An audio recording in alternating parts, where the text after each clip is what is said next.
maraming matututo at magsisilbing aral sa mundo.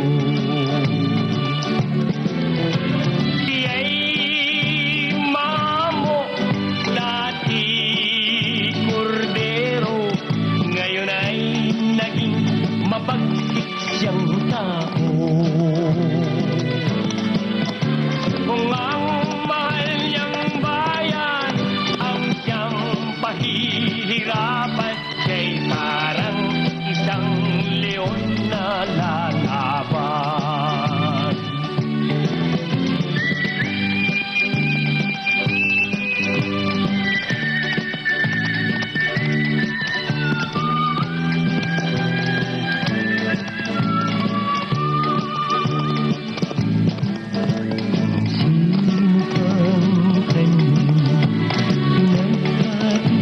Walaan ay siya palang lihim niyang kaaway.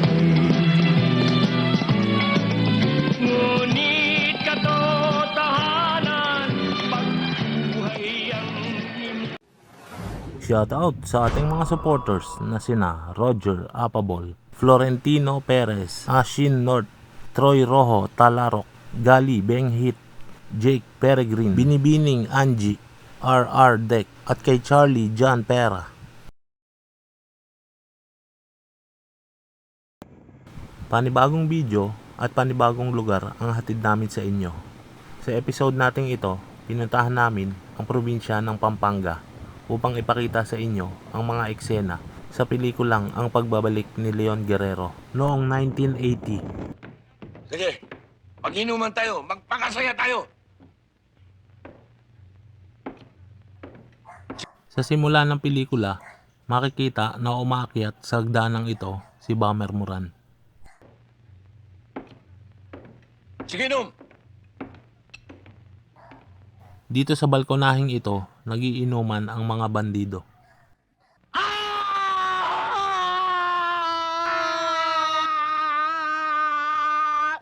Tapos na! Sa sala ng bahay na ito, nakadapa si Bomber Moran habang tinatanggal ni Paquito Diaz ang pana na nasa kanyang puwitan.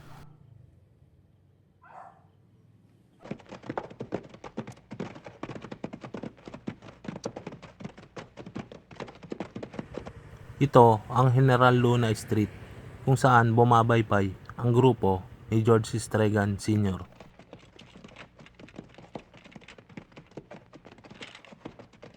Nandoon pa rin ang dalawang nakatayong puno na masisilayan sa pelikula hanggang ngayon. Nakuha dito sa Ducot Coronel Ancestral House.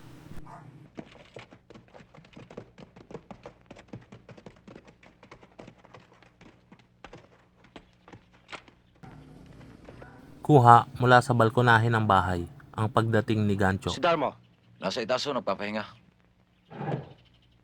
Gancho?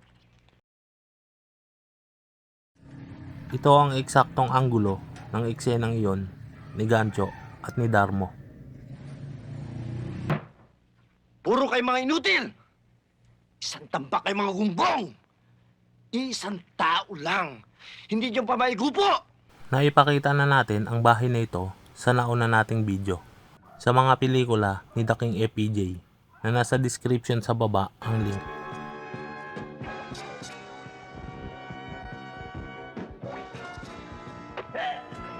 Maliit pa ang puno ng mangga na kinatatayuan ng dalawang bandido noong 1980.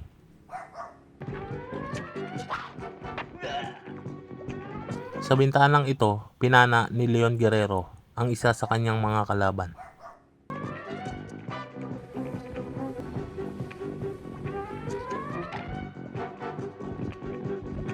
Ito ang hagdanan na kinatatayuan ng isa pa niyang kalaban.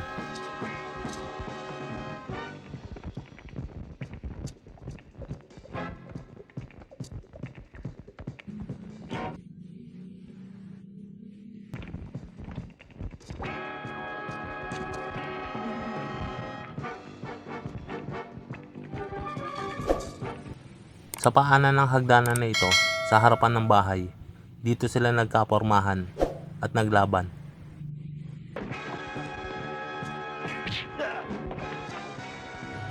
Halos ganun pa rin ang itsura ng Ducot Coronel Ancestral House na ito hanggang ngayon.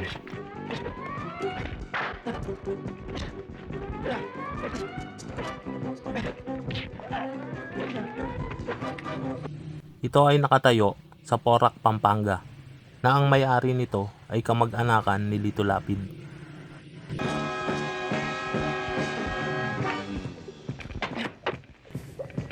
At ito ang mga eksena sa pelikulang Ang Pagbabalik ni Leon Guerrero sa Ducot Coronel Ancestral House na ito sa Porac, Pampanga. Pinuntahan din namin itong Barangay Pio sa Porac, Pampanga upang maipakita sa inyo ang mga eksena sa pelikulang ito. At sa dulo ng kalsadang ito, matatagpuan ang San Vicente Ferrer Chapel o Pio Chapel. At sa katabi nito ay ang ancestral house ng mga ninuno ni Rosemary Hill. Hanggang kailan kaya titigil dito ang pangkat ni Nadibas? Hanggang hindi nila natitiyak kung buhay nga o patay si Leon Guerrero, hindi sila alis dito. Dito po ba kinunan yung pelikula ni Lito Lapid dati? Opo. Yung Leon Guerrero lang. Leon Guerrero dito Si po. Leon Guerrero ay isang alamat. Bigla na lamang lumilitaw sa oras ng pangangailangan. Saan po kaya yung tindahan nun, yung ginamit niya rin doon sa pelikula?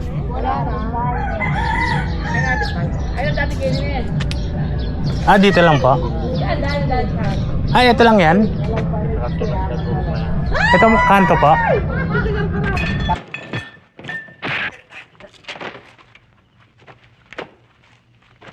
Yan po yung tindahan, ito po. Yung kanto po. Tinatambayan nila sa pelikula. Dito sa kanto na ito, pero parang kubo pa naman. Kaya wala na sila Kubo pa ito. Ayaw mo lumaban, ha? Sige! Tayo na. Total, napagbigyan ko na ang kamao ko. Ang bahay na ito ay ang sinasabi nilang ginamit na tindahan ni Carmen sa pelikulang ito, na noon ay kubo pa, at dito rin ginulpe ni Darmo si Manuel.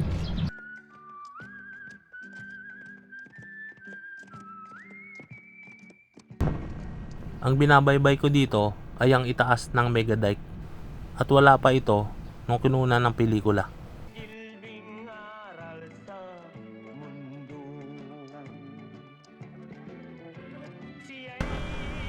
Sa kabilang ibayo ng Mega Dike na ito, matatanaw ang Mount Arayat, na noon ay wala pang trahedyang naganap sa pagputok ng Mount Pinatubo.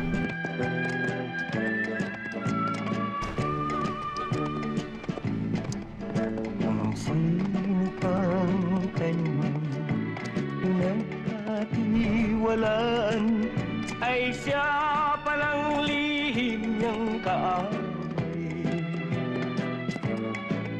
Ngunit katotohanan, pagbuhay ang inutang mo ay buhay din ang siyang kabayaran. Leong pul sa bayan, ang siyang paglalabanan, siya'y handang-handa hanggang kamatayan.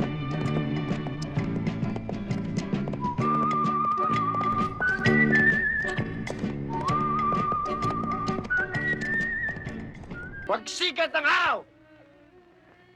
Pag hindi pa nagpakita sa akin si Leon Guerrero, lahat ng mga batang ito ay papatayin ko! Sa harapan ng simbahang ito, tinipon ni Darmo ang mga bihag niyang mga bata.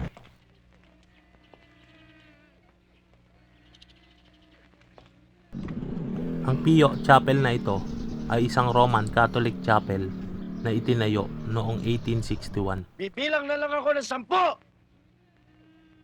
Kapag hindi pa lumabas si Leon Noong Guerrero! unang panahon, ito ay privately owned Hacienda Chapel na pagmamay-ari ni Don Felino Toledo Hill. Gancho!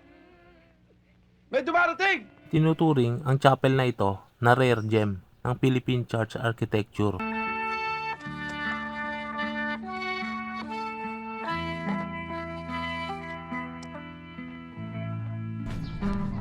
Sa daanang ito, bumaba mula sa kanyang kabayo si Leon Guerrero.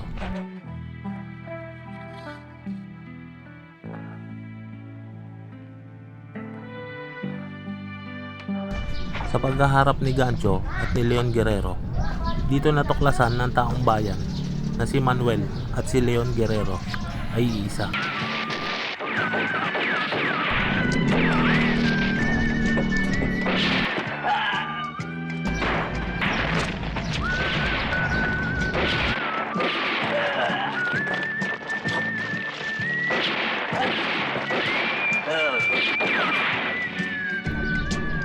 Sa daanang ito, nagpadaos-dos sakay ng karitela si Leon Guerrero habang binabaril niya ang mga kalaban.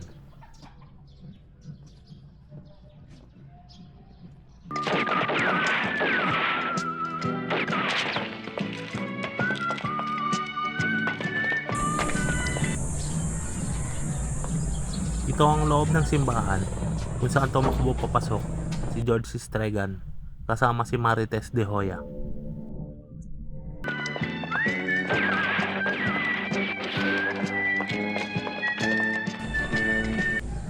Sa harapan ng altar na ito, nagtago si Gancho at Sonia.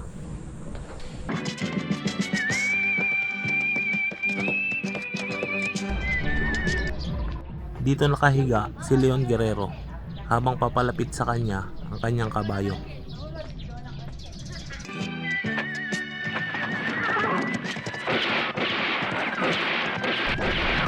Sa gilid ng malaking punong manggang ito, siya hinila ng kanyang kabayo papalayo.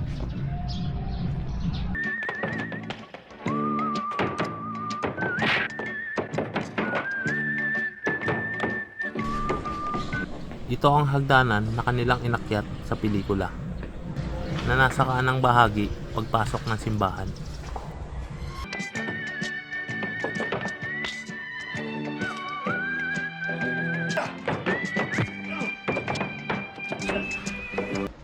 Sa itaas na bahagi ng simbahan na nakaharap sa altar, dito naglalaban si Darmo at si Leon Guerrero.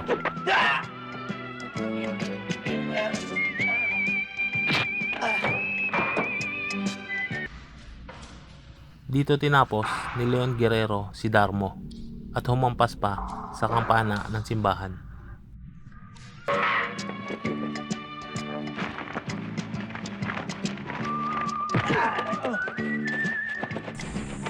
Mula sa kampana ng simbahang ito sa itaas, tumalon pababa si Leon Guerrero.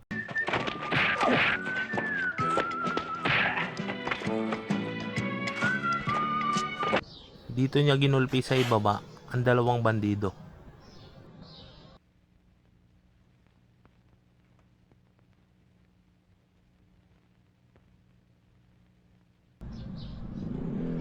At sa harapan ng simbahang ito, ang huling paghaharap ni Gancho at ni Leon Guerrero. Manuel! Tatlo!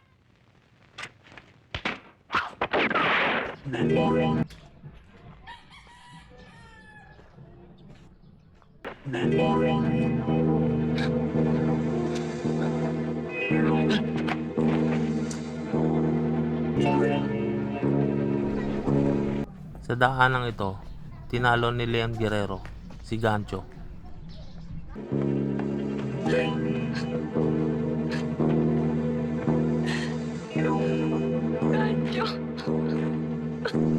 Sa pintuang ito, lumabas si Sonia patungo sa walang buhay na katawan ni Gancho. Isang leon na lalaban.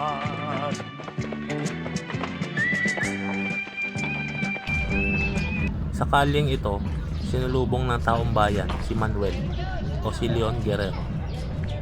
Ang lihim niyang kaaway,